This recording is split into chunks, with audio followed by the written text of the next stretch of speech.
A 7-year-old girl slept on a stranger's motorcycle at dawn barefoot, bleeding, dreaming of rescue. She'd been running for 6 hours through the coldest April night Portland, Oregon had seen in a decade. Behind her, a building full of hungry children and a man who counted them like inventory. Ahead of her, nothing but hope in the memory of her mother's voice saying, "Motorcycle people are the good ones, baby. They protect people who can't protect themselves." The garage door opened at 6:23 in the morning. Wyatt Brennan stood in the doorway of his detached garage, wearing jeans and a white t-shirt, barefoot on cold concrete, holding a coffee mug he'd forget about for the next 16 hours. The April air bit at 42 degrees. Late spring in the Pacific Northwest still carried winter's edge, that particular kind of cold that gets into your bones and stays there.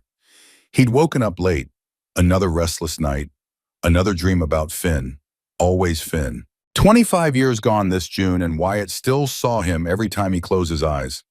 Blonde hair catching sunlight, blue eyes too big for his small face. 7 years old and already carrying more pain than any child should know. The dreams had been worse lately, more vivid, like Finn was trying to tell him something from whatever place the dead go when they leave us behind. Wyatt had planned his morning the way he planned every morning. Coffee first, check the bike second, review the work schedule third. He was a construction foreman, had been for 12 years, ran a crew of 18 men building commercial properties across the Portland metro area. Good work, honest work, the kind that let him sleep at night, or at least it used to before the dreams came back. He'd paid off this house 5 years early, lived alone, never married. The brothers joked about it, sometimes gentle ribbing about the eternal bachelor, but they understood. When you carry certain kinds of guilt, you don't burden another person with it. You just carry it alone. The house sat on Oakwood Drive in southeast Portland, a quiet street lined with maple trees and modest single-family homes. Working-class neighborhood. Good people who minded their own business and helped their neighbors when help was needed. Wyatt had lived here for 14 years, knew everyone on the block by name, waved to Mrs. Crawford every morning when she walked her terrier. He walked toward the garage that Sunday morning, thinking about transmission fluid and whether the Road King needed an oil change. Practical thoughts, safe thoughts, the kind that kept the memories at bay. He hit the light switch and his world stopped. A child lay curled on his motorcycle, small body folded into the seat like she'd tried to make herself disappear. Blonde hair tangled and dirty, catching the overhead bulb's harsh light. She wore a faded blue sweatshirt 3 sizes too large, gray sweatpants, sliding down narrow hips, no shoes, feet dark with dried blood. For exactly 5 seconds, Wyatt couldn't breathe, couldn't move, couldn't process what his eyes were showing him. Finn. But Finn was dead, had been dead for 25 years, died at 7 years old in a place called Pine Valley Children's Home, while Wyatt, 18 and powerless, watched the system fail him. Watched the adults who were supposed to protect him look away. Watched his little brother disappear into bureaucracy and neglect until there was nothing left but a small coffin and a headstone that read, "Beloved son." The child on the motorcycle stirred. The light had woken her. She opened her eyes and Wyatt felt the ground shift beneath him. Blue. Impossibly blue. The same shade as Finn's, that particular color between sky and ocean that people write poems about but never quite capture. She saw him. Panic flooded her small face. She scrambled backward on the seat and her left ankle buckled beneath her weight. The sound she made was high and terrified, the cry of an animal caught in a trap. "I'm sorry." The words tumbled out fast, desperate, thick with fear and something else. Stuttering. A speech impediment, or maybe just terror making her tongue clumsy. "I didn't mean to. Please don't be mad." Every instinct Wyatt had learned in the Marine Corps kicked in. Assess, don't react, read the situation, identify threats, protect civilians. He'd spent 4 years in the service, 2 tours in Iraq during the surge, came home in 2008 with an honorable discharge and skills he'd hoped never to use on American soil. The girl was tiny, maybe 4 feet tall, probably weighed less than 50 pounds. The sweatshirt hung past her hands like a dress. Through the thin fabric, he could see the outline of her ribs, the sharp angles of collarbones that shouldn't be visible on a healthy child. Her feet were a mess. Cuts across the soles, some deep enough that blood had soaked through and dried black. Ankles swollen, the left one twice the size of the right. She'd been running, running hard and running far. "Who are you?" Wyatt kept his voice low, steady, the same tone he'd used talking down drunk guys at bars and scared privates under fire. The voice that said, "I'm not a threat, I'm not going to hurt you, you're safe here." The girl tried to get off the bike despite the pain. Her movements were jerky, uncoordinated, driven by fear rather than logic. "I'll go. I'm sorry. Please don't call them." "Hey, stop." Wyatt knelt down, dropped from 6'2" to maybe 3 feet, bringing himself below her eye level. Hands visible, open, empty. Showing her he wasn't reaching for her, wasn't trying to grab her, just trying to make himself less frightening. "You're hurt." She pressed against the garage wall, back flat against pegboard hung with tools. Shaking so hard her teeth chattered, though whether from cold or fear, Wyatt couldn't tell. "Probably both." "I'm not mad. I'm not going to hurt you. What's your name?" The question seemed to surprise her, like maybe nobody had asked her name in a long time. She swallowed hard, and when she spoke, her voice was barely a whisper. "Bryn." "Okay, Bryn, why are you in my garage?" She looked at the motorcycle. Tears streamed down her dirty face, cutting clean tracks through the grime. When she spoke again, her words came out broken, like she had to pull each one from somewhere deep and painful. "I wanted to sleep on the motorcycle." "I'm sorry, I'll leave." Something cracked open in Wyatt's chest, old scar tissue tearing. Memories he'd buried flooding back. A kid wanting to sleep on a motorcycle. Why, what kind of desperation drives a child to a stranger's garage instead of somewhere safe? "You ran away from somewhere." She nodded. Couldn't seem to speak anymore, like she'd used up all her words and now only had tears left.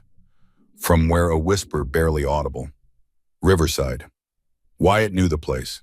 Everyone in Portland knew the place. Riverside Children's Home on Elm Street.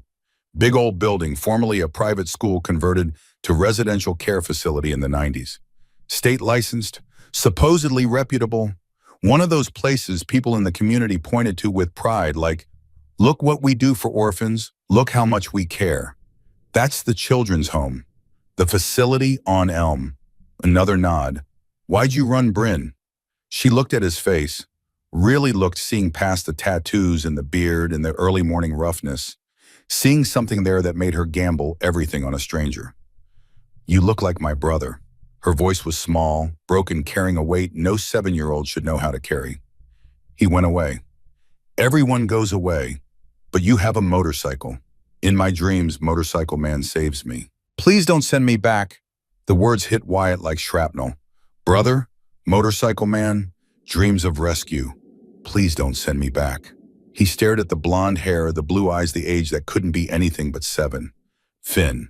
This was Finn. Not literally, but close enough that the universe had to be playing some kind of cruel joke. Or maybe not cruel. Maybe this was something else. "What's your brother's name?" Confusion crossed her face. I don't have a brother. I meant, you look like the man in my dreams. The Motorcycle Man." She flushed, embarrassed, like she'd been caught in a lie. "I made him up to feel better. He has a motorcycle and he rescues kids." "It's stupid. It's not stupid." Wyatt reached behind him, slowly telegraphing every movement. Bryn flinched anyway, small body tensing for a blow, and that told him more than any words could. She was used to being hit, expected it, prepared for it. He pulled off his leather vest. Hell's Angels patches, worn smooth from 12 years of wear, still warm from his body heat. The vest that marked him as Sergeant-at-Arms for the Portland chapter. The vest that meant brotherhood and loyalty, and a code that went deeper than law. He held it out to her. "You're freezing. Put this on." Bryn stared at the vest like it was something holy. Didn't move. Didn't reach for it. "You're not calling them." "Not unless you want me to." She shook her head violently, whole body involved in the negation. "Then I won't." Why? The question hung in the cold air between them. Why would a stranger help? Why would anyone help when the whole world seemed built on looking away? Wyatt felt 25 years of locked grief rising in his throat. Felt Finn's ghost standing beside him, 7 years old, forever waiting to see if his big brother had learned anything from failing him. "Because someone should have helped my little brother. Nobody did. He died. I'm not making that mistake again." Bryn's eyes went wide. "Your brother?" Wyatt nodded, had to force the words past the tightness in his chest. "His name was Finn. He was 7. Same age as you. Blonde hair, blue eyes, just like you. What happened to him? Bad place, like where you came from. He died there. Understanding dawned on her small face, the kind of understanding that shouldn't be possible for a child, but was because she'd lived through her own version of hell and recognized a fellow survivor when she saw one. You couldn't save him. Wyatt felt tears come. First time he'd cried about Finn in 25 years. 25 years of holding it together, of carrying guilt like a second skeleton, of waking up from dreams where he tried and failed and tried again to pull his little brother out of Pine Valley before it killed him. No, I couldn't. I was 18. I tried, but I couldn't. He set the vest down on the concrete floor between them, giving her the choice, giving her power in a situation where she'd had none for so long. Then he did something he hadn't done in years. He sat down fully, legs crossed, going lower than Bryn. Total submission in body language, showing her that he wasn't a threat, that she was safe here, that she had all the power in this moment. But I can save you if you'll let me. Bryn was barely breathing. You want to help me? Wyatt's voice broke. I've spent 25 years trying to make up for failing my brother. You show up in my garage, same age. Finn was looking just like him, sleeping on a motorcycle because you dreamed someone would save you. Yeah, I want to help you. I need to help you. What if nobody believes me? Nobody ever believes me. Wyatt pulled out his phone, an old iPhone, cracked screen, case held together with electrical tape. Working man's phone. Practical. I'm not nobody. I'm Reaper. I've got 47 brothers who protect people. We're going to make them believe you. How? First we're getting you safe, then we're getting you fed, then we're going to hear your story, and then we're going to make sure you never go back there. Bryn's voice was tiny, fragile, like it might break if he said the wrong thing. Promise. Wyatt extended his hand, fist out. The way the brothers greeted each other, the way men made promises that meant something. I promise on Finn's memory. Brothers. The girl didn't understand, tilted her head confused. What's that? A gentle smile, the first real one Wyatt had managed in months. It's how brothers make promises. You bump my fist. Bryn used her right hand, tiny fist against his scarred knuckles. The touch was feather-light, tentative, testing whether this was real or another dream that would dissolve when she woke up. Brothers.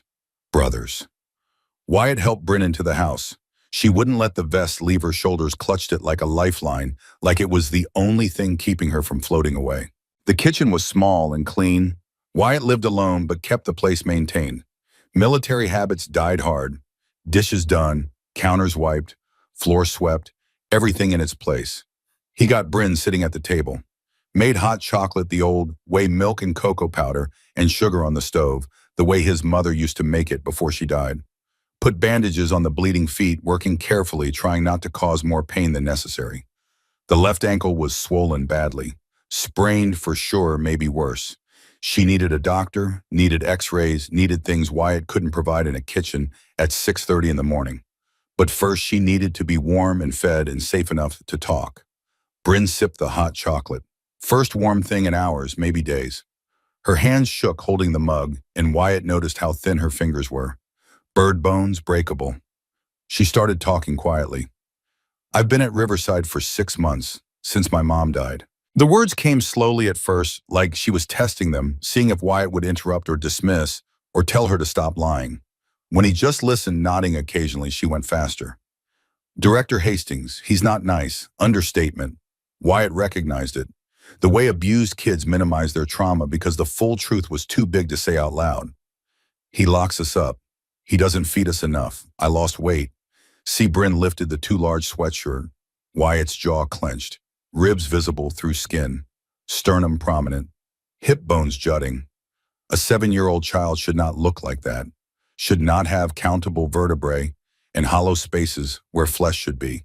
He hits us with a wooden spoon if we talk too much or cry. And he locks us in a closet in the dark for hours if we do something wrong. I was in there for 28 hours once. I counted. Wyatt wanted to put his fist through a wall. Wanted to drive to Riverside right now and introduce Trevor Hastings to the kind of violence he'd learned in Fallujah. Wanted to make him feel every ounce of fear he'd inflicted on children who couldn't fight back. He didn't. He just listened. Because that's what Bryn needed. Someone who would listen without interrupting, without explaining away, without making excuses. Bryn showed him welts on the back of her legs, yellow-green bruises, healing but distinct, clear pattern of something rigid striking soft flesh. This is from 2 weeks ago. I asked for more food at dinner. He hit me 5 times, then he locked me in the quiet room overnight. Tears streamed down her dirty face. I told teachers. I told the doctor. I told police when the neighbor lady called them. Nobody believed me. They all believed Mr. Hastings because he's a grown-up and has papers, and I'm just a kid nobody wants. Bryn pulled something from her sweatshirt pocket, an old Nokia flip phone, the kind that stopped being manufactured 10 years ago. No service couldn't make calls, battery held together with hope and electrical tape. But it could record. I found this phone in a donation box. It doesn't make calls, but it can record. Wyatt leaned forward. What's that? 7 days ago, I heard Mr. Hastings talking on the phone. The air vent goes from my room to his office. I recorded him. She pressed play with small fingers that shook. The speaker was tinny cheap, but the voice came through clear. Greg, I need you to adjust the books again. State audit is in June. The voice was smooth, professional, pleasant. The kind of voice people trusted. The kind that hosted fundraisers and gave speeches at Rotary Club meetings about the importance of caring for vulnerable children. A pause. Another man's voice tinnier through the phone's speaker. David, we're pushing it. You're taking a lot out. That's nearly half the food budget. Trevor Hastings laughed. Casual, easy, like he was discussing weather or sports scores. These kids ate too much anyway. I cut breakfast to 3 days a week. They're fine. Orphans should be grateful for anything. Another pause. What about that Turner kid? His file says he needs speech therapy. State allocated funds monthly for that. More laughter. He doesn't talk anyway. Why waste the funding? I pocketed that for 6 months. Kid's too damaged for therapy to help. He'll age out in the system. The other voice uncertain. Jesus, Trevor. Don't Jesus me. I'm running a business. These kids are revenue streams. The quiet ones like Bryn are perfect. They don't complain, don't cause trouble. State pays top dollar. It's beautiful. The recording ended. Silence in the kitchen. Just the hum of the refrigerator and distant traffic. Bryn's voice was dead. Empty. He's sending me away in July to a worse place. He wants my bed for a new kid who makes more. He said I'm too damaged. He's right. Nobody's ever going to want me. Wyatt stood up so fast the chair scraped. Bryn flinched at the sudden movement, and he hated that. Hated that she expected violence from every adult in her life. Bryn, look at me. She looked up, blue eyes swimming with tears. You are not damaged. You are brave. You survived 6 months of hell. You escaped. You ran barefoot in freezing cold for miles to get away. You found help. That's not damaged. That's a fighter. But he said he's a liar, and he's about to find out what happens when you hurt kids in this town. Wyatt knelt in front of Bryn, eye-level hands on her small shoulders, gentle but firm, grounding. Bryn, I'm making you a promise, a real promise, not like the ones adults made you and broke. I'm calling my brothers right now, all 47 of them. By noon, they'll be here. We're going to get you to a doctor. We're going to get you safe. And then we're going to take that recording to the police, to lawyers, to anyone who will listen. And if they don't listen, we'll make them listen. Trevor Hastings ends today. You are never going back there. Ever. And I mean that on my brother Finn's grave. Do you understand me? Bryn nodded, still crying. Wyatt pulled off his necklace. Dog tags, United States Marine Corps, worn every day for 18 years since leaving the service. They were scratched and faded, the embossed letters barely legible, but they were his. They meant something. He put them around Bryn's neck. These are mine. They mean I keep my word. You hold on to these until I bring you home safe. Okay. Bryn touched the tags with trembling fingers. Home. Wyatt's voice broke again. Yeah, kid, home. You're not going to any facility. You're staying with me. If you want to, you want me. The question killed him. 7 years old and already believing nobody could want her. Already internalizing the message that she was disposable. Revenue stream, damaged goods. The day Finn died, I made a promise I'd never let another kid suffer if I could stop it. You showing up in my garage, that's not coincidence. That's Finn telling me I get a second chance. So yeah, I want you. If you'll have me. Bryn launched forward, hugged Wyatt hard. First hug in 6 months, maybe longer. First safe touch from an adult who wasn't examining her or documenting her injuries or asking her invasive questions. Please don't let them take me back. Wyatt wrapped his arms around the tiny girl.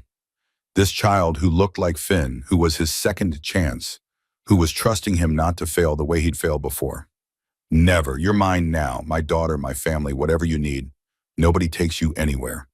Bryn whispered into his shoulder. The motorcycle man, he's real. Wyatt was crying openly now. Yeah, kid, he's real, and he's not letting you go. Wyatt stood, pulled out his phone, dialed a number he'd called 1,000 times. 2 rings, Bear Donovan. The voice on the other end was deep rough, the sound of a man who'd smoked too many cigarettes and lived too many hard years. Bear was 6'5", 280 pounds chapter president for 15 years. Lost his nephew to system neglect back in 2016. Kid was 9. Foster care situation. Died from injuries nobody investigated until it was too late. Bear didn't trust the system. None of them did. It's Reaper. Brother, early for you. Wyatt's voice was shaking. I need every member within 50 miles of my house. Now. Silence. 3 seconds. Then Bear's voice changed. All business. What's going on? I found a kid, Bear. She looks like Finn. She's 7. She ran from Riverside Children's Home, barefoot in the cold because the director's been starving her, hitting her, locking her in closets, pocketing the funding meant to care for her.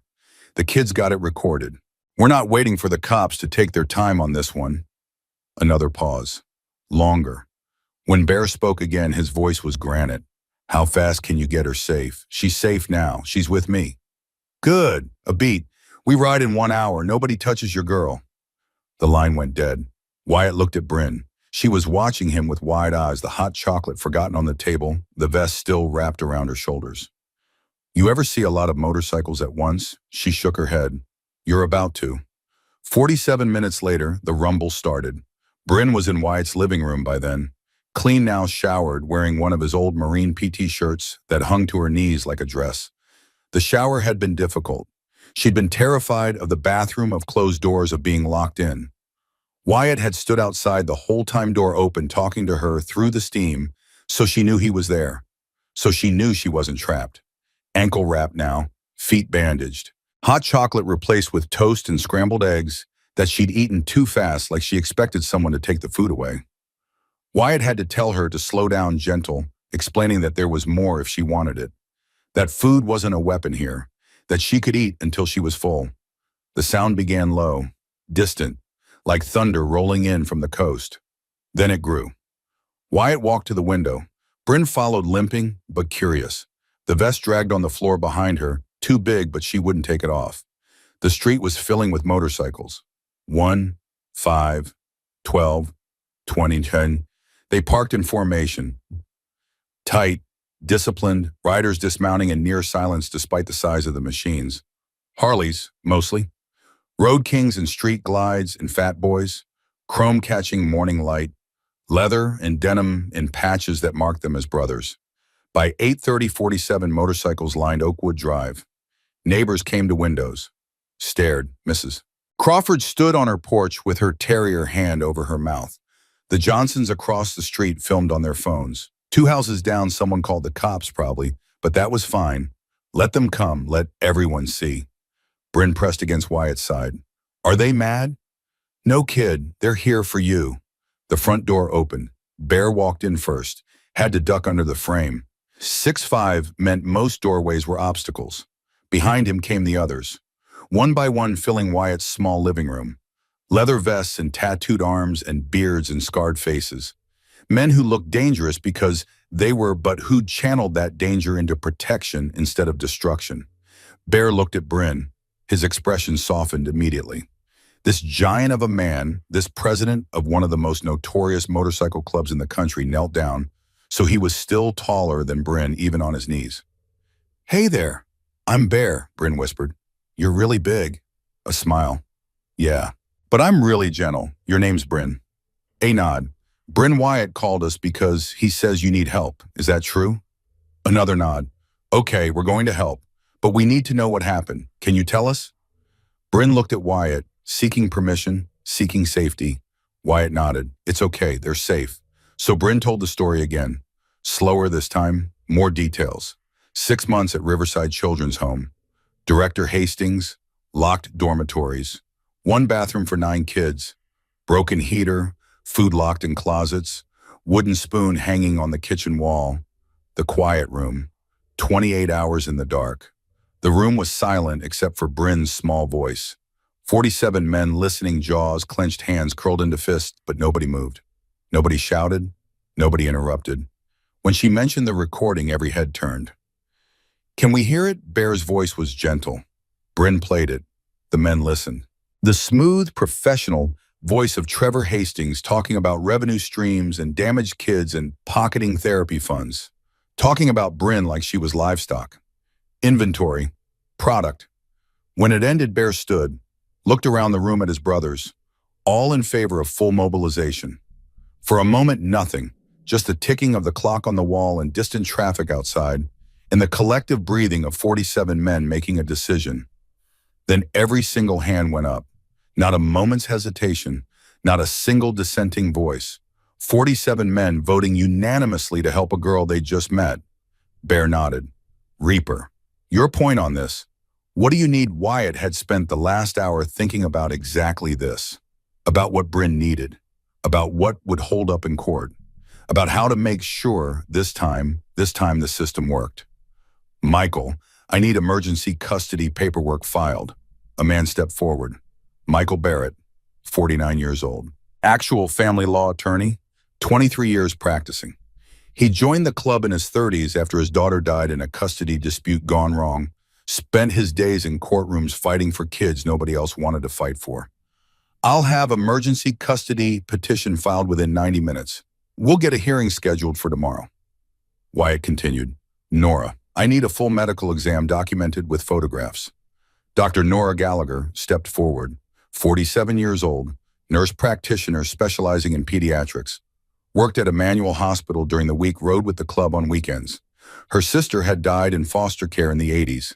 Some wounds never healed, but you could at least make sure nobody else got the same ones. I'll examine her here. Document everything. Medical affidavit for court. Declan, I need that recording extracted and certified. Declan Reed, 34, IT specialist. Computer forensics, ex-military like Wyatt, but Army instead of Marines. Cybersecurity consultant for half the law firms in Portland. He knew how to make digital evidence admissible. Give me the phone, I'll have certified copies within the hour. Hugh, I need you to make calls. Police, child services, media if necessary. Hugh Brennan stepped forward last. 68 years old, Wyatt's uncle, chapter founder, started Portland Angels in '79 after coming back from the first Gulf War with nothing but a motorcycle and a belief that brotherhood mattered. Retired mechanic now, but still sharp, still connected, still the moral center of the chapter. He'd known Finn, been at the funeral, watched Wyatt carry guilt for 25 years. Hugh looked at Bryn, then at Wyatt. His voice was thick. Wyatt, Finn sent you this girl. Take care of her like you couldn't take care of Finn. This is your second chance. Wyatt nodded, couldn't speak. Bear addressed the room. We do this right, legal, clean, no mistakes. Because if we mess this up, Bryn goes back. Understood, 46 voices. Understood. Then, let's move. The next 6 hours were a blur of coordinated efficiency.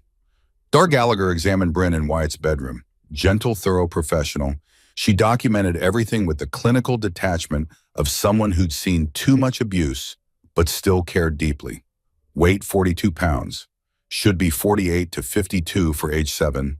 Severe malnutrition. Height 3 feet 9 inches. Small for age. Bruising yellow-green contusion on left cheek, approximately 1 week old. Multiple small welts on posterior thighs consistent with being struck with rigid object. Feet multiple lacerations from running barefoot on pavement. Some embedded gravel removed and cleaned. Ankle grade 2 sprain, left ankle. Significant swelling. Speech severe delay. Speaks at approximately 3-year-old level despite chronological age of 7. Stutters under stress. History per patient indicates normal speech development until 6 months ago. She took photographs, measured, made notes.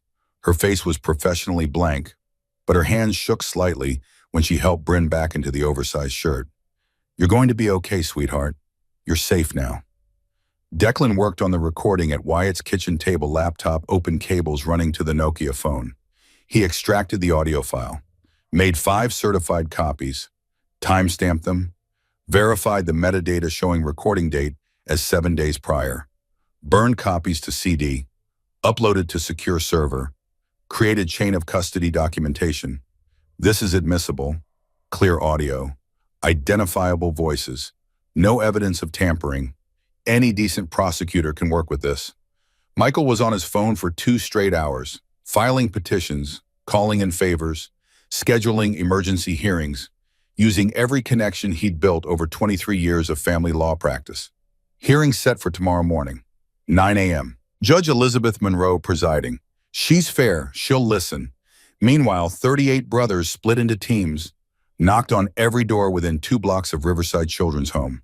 Systematic, thorough, looking for anyone who'd seen something, anyone who might have noticed but not reported, anyone who could serve as witness. They found her at house number 14, Mrs. Helen Crawford, 68 years old, retired teacher, lived next door to Riverside for 12 years, watched children come and go through that building for more than a decade, seen things that troubled her, made calls that went nowhere. She opened the door and saw the leather vest, started to close it. "Ma'am." The speaker was Silas Kane, 41, soft voice, patient demeanor, former teacher himself before he joined the club. Understood how to talk to people who were scared. "We're not here to cause trouble. We're here about the children at Riverside. We think something's wrong there." Did you ever notice anything? Mrs. Crawford's face crumpled. She invited them in, sat them down in a living room full of doilies and photographs of grandchildren and the comfortable clutter of a life well lived. "I saw that little girl, Bryn. I saw her crying at the window so many times, pressed against the glass. I called police twice. They came, looked around, left, said everything was fine. She was crying now, hands shaking in her lap. I should have done more. I should have broken down that door myself. I'm 68 years old. I have nothing to lose. And I let fear of getting involved stop me from saving a child 30 feet from my house. I'll never forgive myself." Silas was gentle. "Mrs. Crawford, would you be willing to testify to what you saw?" "Yes, anything. Please." I should have spoken up sooner.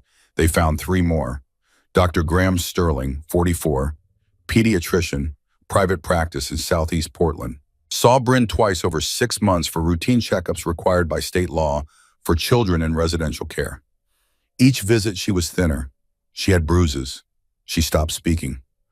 I documented everything. I called child services twice. They said the facility was licensed. Hastings had explanations. Budget constraints, behavioral issues, adjustment difficulties. His voice was bitter. I accepted that. I'm a doctor. My job is to protect children. I saw the signs and I didn't fight hard enough. Officer Tim Barrett, 38, Portland Police Department Patrol Division, responded to 2 calls about Riverside over the past 6 months, both times from Mrs. Crawford reporting a child in distress at the window. We went in. Director showed us around. Clean facility. Kids seemed fine. Meal logs all in order. Everything looked good on paper. He rubbed his face. We didn't push. We didn't ask to see Bryn specifically. We took the word of the man in charge. If I'd spent 10 more minutes, asked 5 more questions, maybe she doesn't run barefoot through freezing cold. Lisa Monroe, 41, Child Protective Services caseworker, conducted 2 welfare checks at Riverside over 4 months in response to reports from Dr. Sterling. I saw thin children. I saw fear in their eyes. Hastings had explanations for everything. Budget constraints, grief behaviors, trauma responses from losing parents. She looked sick. I wrote reports that said facility meets standards. I prioritized paperwork over instinct. A 7-year-old ran away because the system I represent failed her. By 5 p.m., they had everything.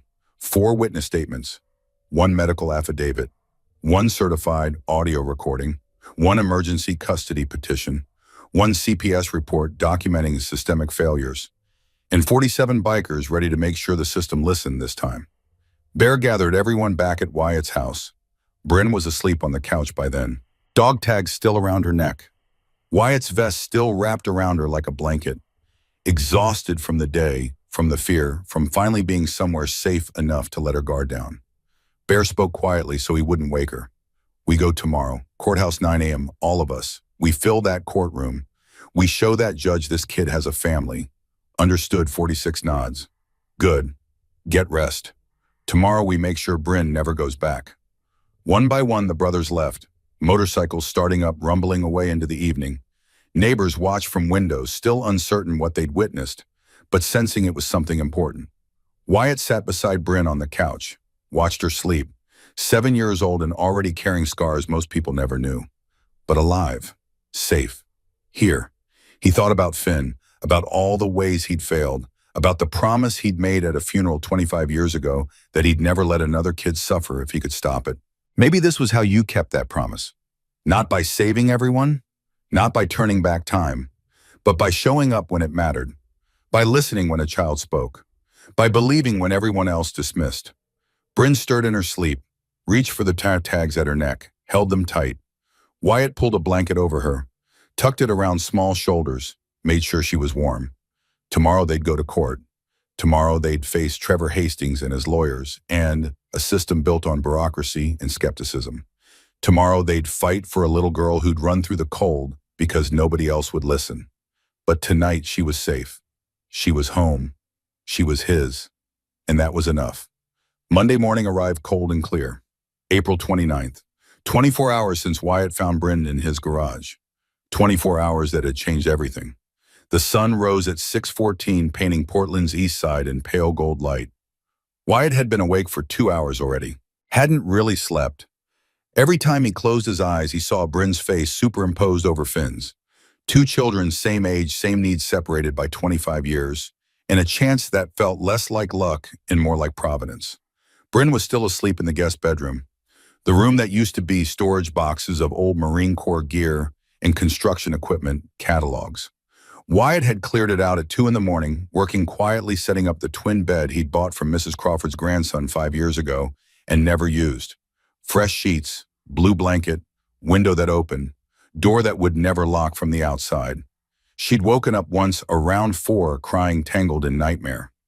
Wyatt had sat beside her bed until she fell back asleep, hand on her small shoulder, grounding her, reminding her she wasn't in the quiet room, wasn't at Riverside, was somewhere safe.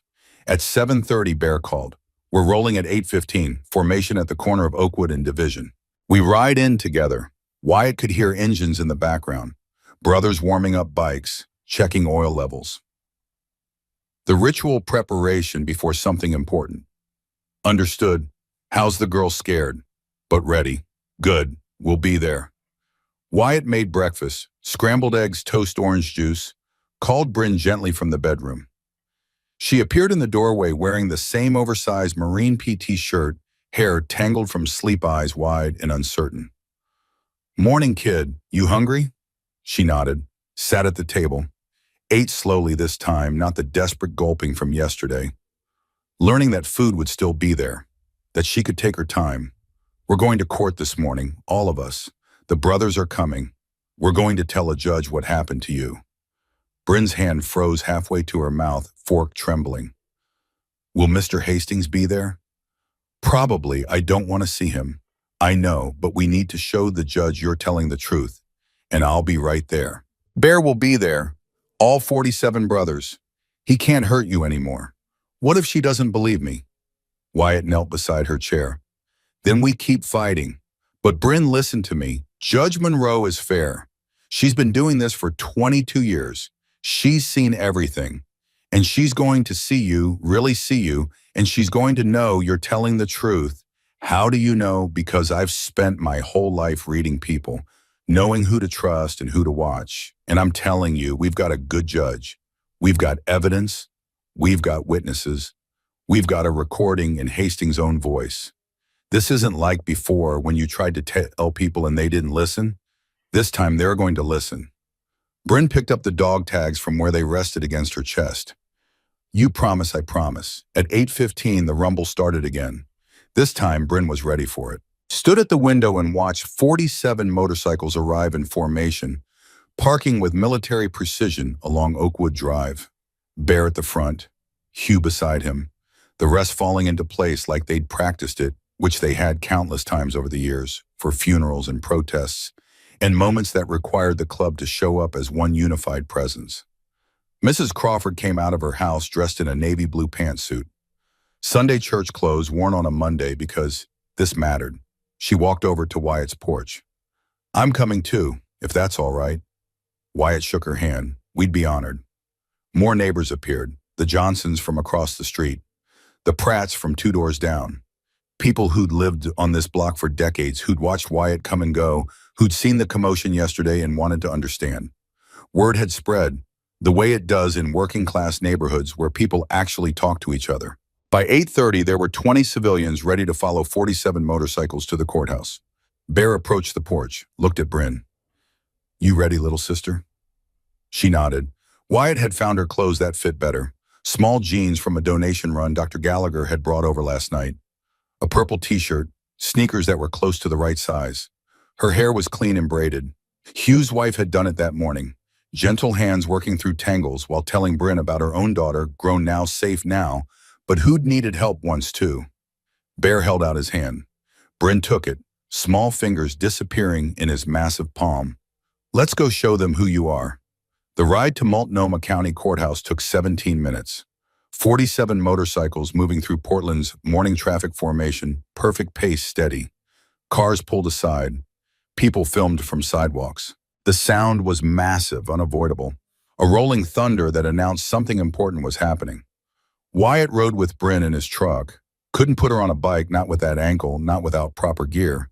But she watched through the window as the motorcycles surrounded them, protective, purposeful.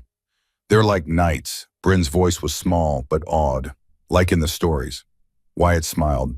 Yeah, kind of like that. The courthouse parking lot filled with chrome and leather.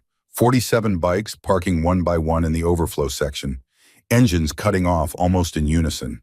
The sudden silence after all that noise felt heavy expectant. 200 pounds of leather and chrome per man walking in disciplined rows toward the courthouse entrance.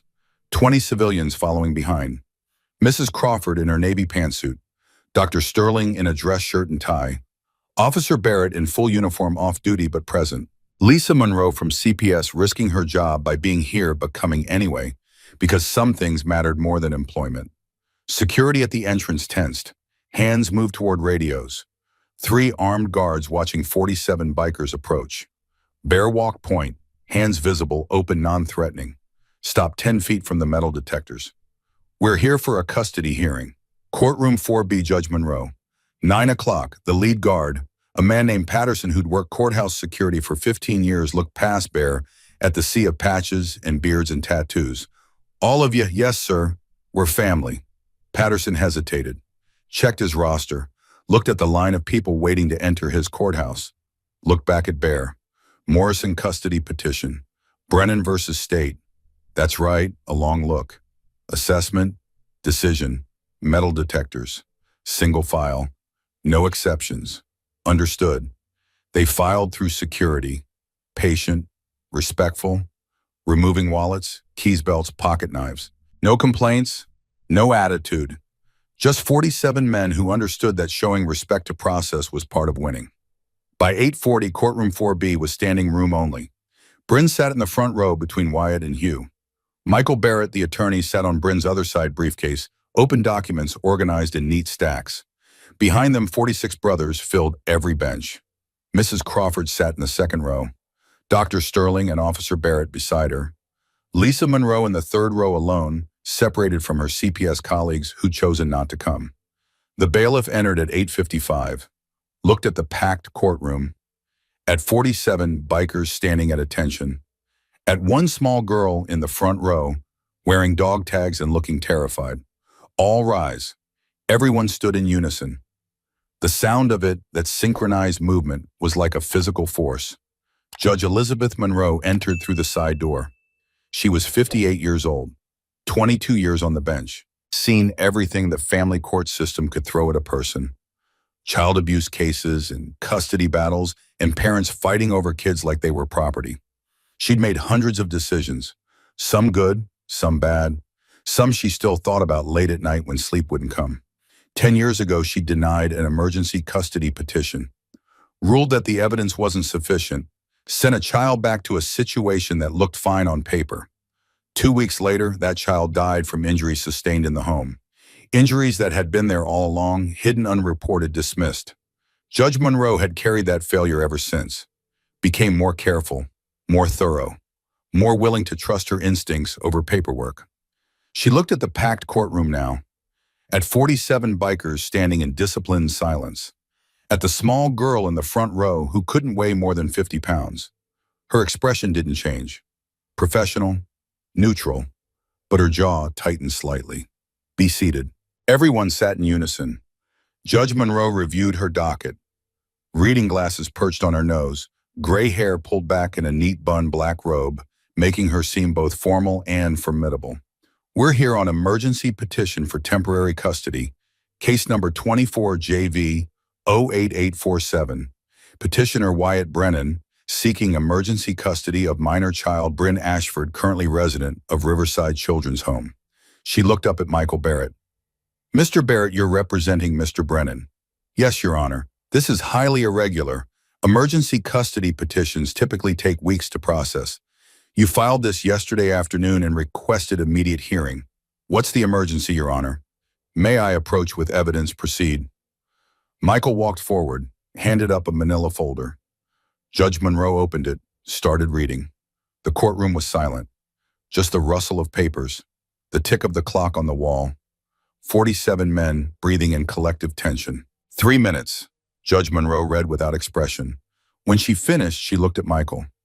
Mr. Barrett, this folder contains a medical affidavit documenting severe malnutrition and evidence of physical abuse. It also contains a certified audio recording and 4 sworn witness statements from individuals who observed signs of neglect and reported same to authorities with no meaningful response.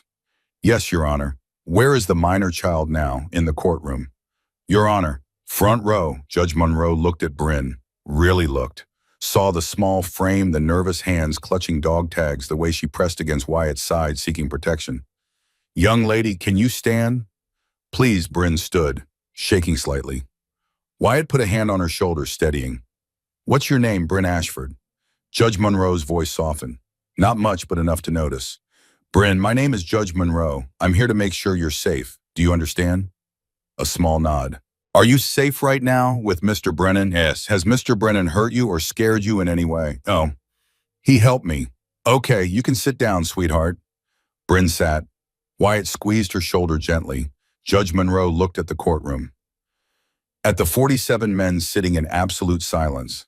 Mr. Brennan, would you approach the bench? Wyatt stood, walked forward, 6'2", 200 pounds, tattooed forearms visible below rolled sleeves, every inch the dangerous man he'd been trained to be, but moving carefully, respectfully, showing the judge he understood the gravity of this moment. Mr. Brennan, the courtroom is rather full today. Are all these individuals here for you? Yes, Your Honor. They're my brothers, Hell's Angels. Oregon chapter, a slight pause. Judge Monroe had been on the bench long enough to have preconceptions about motorcycle clubs, but she'd also been on the bench long enough to know that preconceptions could be wrong. And they're here because Bryn needs to know she has a family, that she's not alone anymore. Judge Monroe studied Wyatt's face, looking for deception, for manipulation, for the signs of someone trying to game the system. She didn't find them. Mr. Brennan, I've read the medical report. I've read the witness statements. I'm going to listen to this recording in chambers. But I need to ask you directly.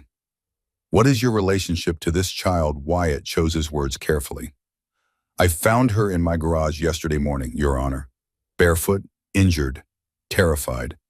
She'd run from Riverside because she couldn't survive there anymore. She's 7 years old, same age my brother was when he died in a facility just like that one. His voice caught, steadied. I didn't say Finn. but I can save Bryn. And I will. You understand the responsibility you're taking on, yes, Your Honor. You're employed construction foreman, 12 years with the same company.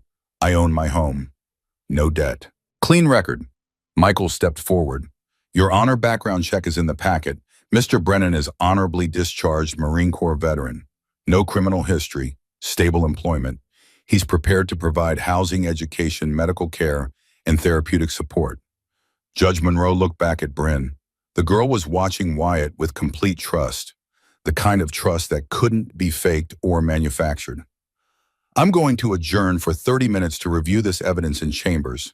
Bailiff, please notify me when Director Hastings from Riverside Children's Home arrives. He was subpoenaed to appear at 9:30.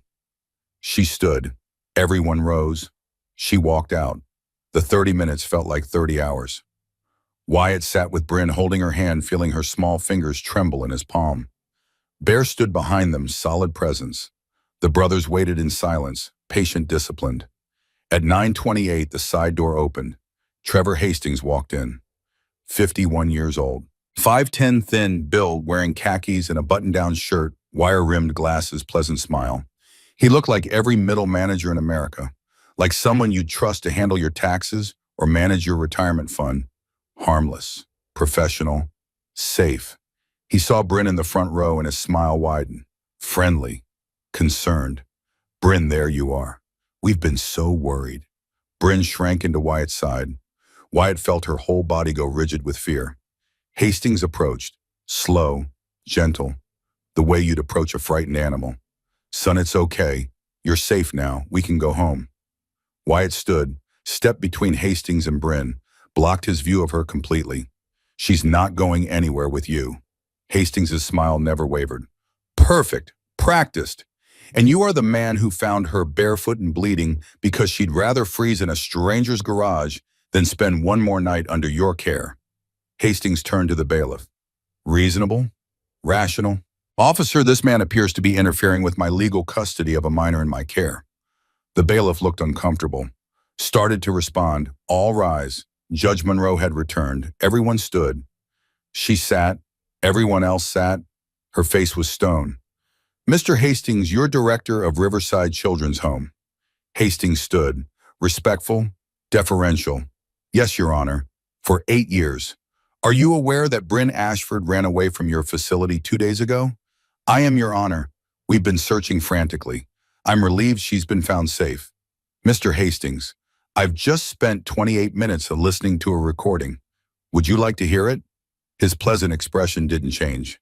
I'm not sure what you mean, Your Honor. She pressed play on her laptop. The courtroom speakers crackled to life. Hastings' voice. Clear, unmistakable. These kids eat too much anyway. I cut breakfast to 3 days a week. They're fine. Orphans should be grateful for anything. He doesn't talk anyway. Why waste the funding? I pocketed that for 6 months. Kids too damaged for therapy to help. These kids are revenue streams. The quiet ones like Bryn are perfect. They don't complain, don't cause trouble. State pays top dollar. It's beautiful. The color drained from Hastings' face. That pleasant smile finally cracking. Real emotion showing through. Fear. Judge Monroe stopped the playback. Mr. Hastings, is that your voice? Silence. Mr. Hastings, I asked you a question. Your Honor, I can explain. I'm sure you can, but not here, bailiff. Please contact Portland Police and request officers to this courtroom immediately. The bailiff moved to his radio. Hastings stood. Your Honor, this is a misunderstanding. Sit down, Mr. Hastings. He sat. Judge Monroe turned to the courtroom, to Wyatt, to Bryn, to the 47 men who'd shown up to bear witness. I'm granting emergency temporary custody to Mr. Brennan effective immediately. Bryn Ashford is not to return to Riverside Children's Home under any circumstances. Child Protective Services will conduct full investigation of the facility within 24 hours. All children currently in residence will be examined by medical professionals and interviewed separately from facility staff. She looked at Bryn. Young lady, you're going to stay with Mr. Brennan until we sort this out properly. Is that acceptable to you? Bryn nodded, started crying. Not from fear this time, from relief. You were very brave, Bryn. What you did recording that conversation, running away, asking for help, that took more courage than most adults will ever have. I'm proud of you. Portland police arrived 12 minutes later. Two officers' uniforms, crisp expressions, neutral but alert. They'd heard the situation from dispatch. Walked in expecting trouble with bikers. Instead found a courtroom full of silent men watching a middle-aged director being read his rights. Trevor William Hastings, you're under arrest for felony child endangerment, embezzlement of state funds, and fraud. You have the right to remain silent. Hastings started to protest, stopped when he saw the 47 faces watching him. Not angry, not violent, just watching, bearing witness, making sure he knew that people saw him now, that his crimes had witnesses. The officers cuffed him, led him toward the exit. As he passed Bryn's row, Hastings hissed quietly, just loud enough for the front rows to hear. You little Hugh Brennan stood up, didn't say a word, just stood. All 6'1", 190 of him, Gulf War veteran who'd seen real evil and knew how to confront it without flinching. Hastings shut his mouth, kept walking. After they left, Judge Monroe addressed Wyatt. Mr. Brennan, I'm scheduling a full custody hearing for 3 weeks from today. Between now and then, you'll need to complete home study background check, parenting classes, and psychiatric evaluation. Are you prepared to do that? Yes, Your Honor. Good, because this child has been through hell. She needs stability, structure, love. Can you provide that? Wyatt looked at Bryn. She was still holding the dog tags, still wearing the vest that hung to her knees. Yes, Your Honor, I can. Then I'll see you back here in 3 weeks. Court is adjourned. They walked out of the courthouse at 10:40. The local news had arrived. Cameras everywhere. Reporters shoving microphones forwarded questions, overlapping into incomprehensible noise. Mr. Brennan, is it true 47 Hells Angels helped rescue a child from abuse? Bear stepped forward instead. Calm, clear. The voice of someone who'd done media before. We're not heroes. We're just people who saw a kid in trouble and decided to help. The real hero is Bryn. She saved herself. She was brave enough to run, brave enough to ask for help, brave enough to record evidence when no adult would listen. We just made sure the system finally paid attention. What happens to the other children at Riverside CPS is investigating as we speak. Every child will be examined. Every report will be reviewed. And if we find out other facilities are operating like this, we'll be watching those too. What message do you have for people watching? Bear looked directly at the camera. Portland morning light catching the gray in his beard, the scars on his knuckles, the patches on his vest that told stories of brotherhood and loyalty. Pay attention. Listen when a child hesitates. Ask the uncomfortable questions. Because Bryn tried to tell 4 different adults what was happening. 4 different people who had the power to help. And they all walked away. Don't be that person. Care enough to intervene even if your voice shakes. By noon, the story was everywhere. Local news, state news, national by evening. Headlines that weren't quite accurate but captured the essence. Biker gang saves abused child. Hells Angels take down corrupt facility director. 7-year-old's recording exposes embezzlement scheme. The coverage showed Bryn walking out of the courthouse holding Wyatt's hand, showed 47 bikers surrounding her like armor, showed Mrs. Crawford crying, showed the community that had rallied around one small girl and said, not here, not on our watch. By 3 p.m., Child Protective Services had arrived at Riverside with police escort. They found exactly what Bryn had described. 9 children in one dormitory, beds too close, room too cold, broken heater that hadn't worked in months, windows painted shut, fire code violation, bathroom door hanging crooked on broken hinges, kitchen pantry locked with combination lock. Only Hastings had known the code. Food supplies minimal, expired bread, rice, beans, nothing fresh, nothing resembling the balanced meals the state funding was supposed to provide. The quiet room, 5 by 5 feet, supply closet converted to punishment cell, no windows, no light, lock on the outside, scratches on the inside of the door where small hands had clawed trying to get out. Children interviewed separately, away from facility, in safe spaces with trained counselors. Stories matched, locked in at night, meals skipped, wooden spoon on the wall, quiet room for crying, average weight below 5th percentile for age, 3 children with untreated medical conditions. One boy, 8 years old, with infected tooth abscess, mouth swollen, pain obvious. No treatment provided because Hastings said dental work wasn't covered by basic funding. One girl, 6, with chronic ear infection, pulling at her ear, crying, told repeatedly to stop complaining. One boy, 9, with vision problems so severe he couldn't see the chalkboard at school. Except he hadn't been to school in 4 months because Hastings claimed homeschool was better. No actual homeschool curriculum provided, no teacher, just isolation. By 6 p.m., all 9 children were removed. Emergency foster placements, medical evaluations scheduled, trauma counselors assigned. By 9 p.m., the state had suspended Riverside's license pending investigation. But the investigation found something else. Declan Reed had kept digging. Hastings' computer, his files, financial records going back 5 years. He'd worked through the night after the hearing, coffee and energy drinks, keeping him sharp, following digital trails the way he'd been trained in Army intelligence. He found it at 2 a.m. state funding to Riverside, $3,400 per month per child for comprehensive care. 9 children, $30,600 per month, $367,200 per year. Hastings' actual spending on children approximately $300 per child per month, total $2,700 monthly, $32,400 yearly. The difference $29,400 monthly, $334,800 yearly, times 5 years. Total embezzled $1.6 million. But that wasn't all. Buried in archived emails from 2 years ago, Declan found another name, Melissa Hastings, Trevor's wife, deceased. Death certificate listed cause complications from pneumonia. She died 2 months after Trevor took out a life insurance policy on her. $200,000 payout.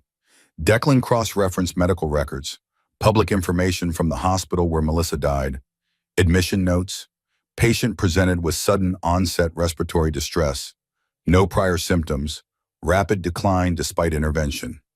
Attending physician note buried in the file, clinical presentation inconsistent with natural pneumonia progression. Recommended investigation, family declined autopsy. Trevor Hastings had declined the autopsy. 2 months later, he'd cashed the insurance check. 6 months after that, he'd bought the Ford F-150 Platinum Edition. The timeshare in Cabo, the boat. Declan showed the findings to Bear, to Wyatt, to Michael Barrett. We can't prove murder. Not without autopsy, and it's been 2 years. Michael nodded slowly, but we can give it to the district attorney, let them decide if they want to investigate further, which they did. By Tuesday evening, additional charges were filed against Trevor Hastings, felony fraud, grand theft, 9 counts of child endangerment, 9 counts of felony neglect, embezzlement of state funds, and the DA requested exhumation order for Melissa Hastings' remains, wanted to test for poisons. Antifreeze showed up in toxicology even years later. Bone marrow preserved chemical signatures that soft tissue didn't. Bail was set at $500,000. A man who'd stolen over $1 million but had nothing to show for it except toys and debt couldn't make bail. Trevor Hastings would wait in county jail for trial. But while the legal system ground forward, something else was happening. Wednesday afternoon, Wyatt got a call from Michael. They want to interview Bryn, district attorney's office. They need her testimony on record. Wyatt looked at Bryn. She was on his couch, reading a book Hugh had brought. Children's novel about a girl who saved a kingdom. She was sounding out words, slowly rebuilding speech skills, relearning how to use her voice. She's been through enough, I know. But her testimony seals the case, and she deserves to be heard. On record. Officially. Wyatt sighed. I'll ask her. But if she says no, it's no. I'm not forcing her. Understood. I'll be there either way. Wyatt knelt beside the couch. Bryn, the prosecutor, wants to talk to you. Get your story on video. So when we go to trial, everyone knows what happened. Bryn looked up from her book. Will Mr. Hastings be there? No. Just you and me and Michael and the prosecutor. Safe room. No pressure. Do I have to know? But it would help. Help make sure he never hurts another kid. Bryn was quiet for a long moment. Then she closed the book carefully. Marked her place. I want people to know, so it doesn't happen to other kids. Wyatt felt pride swell in his chest. Okay, We'll do it together. Thursday morning, district attorney's office. Conference room with cameras set up, recording equipment, tested everything documented and official. Bryn sat between Wyatt and Michael. Across the table, assistant district attorney Laura Kim, 36 years old. Crimes Against Children Unit. 16 years prosecuting abuse cases. She'd seen everything, heard everything, thought nothing could surprise her anymore. But children still surprised her. Their resilience, their courage, the way they kept hoping even when every adult in their life had failed them. Bryn, I'm going to ask you some questions about your time at Riverside. If you need a break, just say so. Okay. How long were you at Riverside? 6 months. And when you arrived, could you talk normally? Yeah. My mom said I was a good talker. What happened to your talking after you got to Riverside? Bryn's voice got smaller. Mr. Hastings said talking too much was bad. If we talked, we got in trouble. So I stopped talking. And then I forgot how. What kind of trouble did you get into for talking quiet room? Or the spoon? Can you tell me about the quiet room? It's a closet, really dark. No windows. He locks you in. Sometimes for a long time. How long were you in there the longest? 28 hours? I counted. Laura's pen paused. 28 hours. 7-year-old locked in darkness for more than a day. Did you have food or water? Number bathroom. Bryn looked down, ashamed. No, Laura's voice was gentle. Bryn, that's not your fault. You understand that? A small nod. Can you tell me about the food at Riverside? We didn't get much. Breakfast was only 3 days a week. Lunch sometimes. Dinner was rice and beans, small bowls. If you asked for more, you got the spoon. The wooden spoon. Yes, Mr. Hastings kept it on the kitchen wall. He'd hit our legs or hands with it. Did he hit you? Yes. How many times? Lots of times. I don't remember all of them. Do you remember the last time? 2 weeks before I ran away? I asked for more food. He hit me 5 times on my legs, then locked me in the quiet room. Laura wrote carefully, each word documented, each detail preserved for trial. Bryn, why did you run away? The girl's voice broke. Because I heard him talking on the phone. He said I was damaged. He said he was sending me away. He said nobody would ever want me. And I thought if I stayed, I'd die there. Like Wyatt's brother. Who's Wyatt's brother? Bryn looked at Wyatt. Finn. He died in a place like Riverside. Wyatt couldn't save him. But Wyatt saved me. Laura had prosecuted abuse cases for 16 years. She'd seen horrors. She didn't cry in interviews. But her voice was thick when she said, you saved yourself, Bryn. You were brave enough to run, to record that conversation, to ask for help. That's the bravest thing I've ever seen. Will Mr. Hastings go to jail, ma'am, for a long time? Good. The interview lasted 45 minutes. When it was done, Laura stood, shook Bryn's small hand. You're going to testify at trial eventually. It won't be for a few months. But when you do, you're going to help us make sure he never hurts another child. Can you do that? Yes. Good girl. They walked out to Wyatt's truck. Bryn was exhausted. Emotional labor of reliving trauma. She climbed into the passenger seat, small in the big vehicle, and buckled herself in. As they drove home, she asked quietly, am I really going to stay with you forever if you want to? I want to. Wyatt's hands tightened on the steering wheel. 25 years of grief and guilt and loss crashing into this one moment. This second chance, then yeah, Bryn. Forever. Can I call you Dad? The question hit him like a physical blow. All the air leaving his lungs. All the carefully constructed walls he'd built around his heart crumbling. Yeah, kid. You can call me Dad. 3 weeks crawled by. Wyatt completed everything required. Home study where a social worker inspected every room, asked uncomfortable questions, documented that he could provide appropriate care. Background check that came back clean. Parenting classes at the community center where he was the only single man in a room full of couples. Psychiatric evaluation where a therapist probed his motivations and his capacity to parent a traumatized child. Everything came back the same. Suitable, stable, safe. Bryn was changing too, gaining weight. 4 pounds in 3 weeks. Still thin, but less skeletal. Speaking more clearly. Seeing a speech therapist twice a week who was amazed at her progress. Starting to use full sentences. Still stuttered when scared, but less often now. She slept in the blue bedroom with the door open and Wyatt's room across the hall. Had nightmares, sometimes woke up crying about the quiet room, but Wyatt was always there, sitting beside her bed, hand on her shoulder, grounding her, reminding her she was safe. She went to the clubhouse sometimes, met the brothers' families, played with their kids, started understanding that family could look different than what she'd imagined. Hugh's wife taught her to braid hair. Bear's daughter took her to the park. Dr. Gallagher showed her basic first aid, small pieces of normal life building a foundation. 3 weeks after the emergency hearing, they were back in Judge Monroe's courtroom. Only 12 brothers came this time. Didn't need the whole chapter for this. Just the core. Bear, Hugh, Michael, Dr. Gallagher. Declan, Mrs. Crawford, Officer Barrett, Dr. Sterling. The people who'd made this possible. Judge Monroe reviewed the reports in silence, then looked at Bryn. Young lady, do you want to stay with Mr. Brennan? Yeah, clear. No hesitation, no stutter. Has he treated you well? He's teaching me about motorcycles. And Dr. Gallagher is teaching me first aid. And Hugh tells me stories, and they're all nice to me. A pause.